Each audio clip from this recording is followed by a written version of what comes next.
जुन्नरमधील गावांना अवकाळीचा फटका बसला। अनेक गावांमध्ये वादळी वाऱ्यासह गारपीट झालेली आहे, त्यामुळे शेती पिकांचं देखील मोठं नुकसान झालंय। पावसानं झोडपल्यानं शेतकऱ्यांची चिंता वाढलेली आहे। खासदार अमोल कोल्हे यांच्याकडनं नुकसानीची पाहणी करण्यात आली, तर पालकमंत्र्यांशी बोलून शेतकऱ्यांना मदत मिळवून देण्यासाठी प्रयत्न करेन असं अमोल कोल्हे यांनी म्हटलेलं आहे।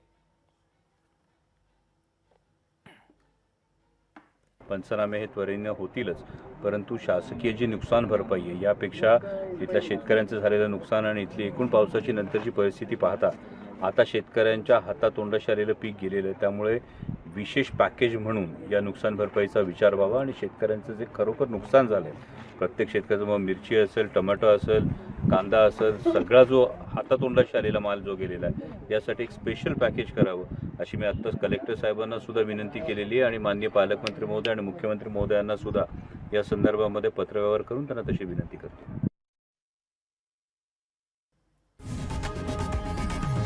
लोकशाही मराठी ऐका, पहा, जागरूक रहा।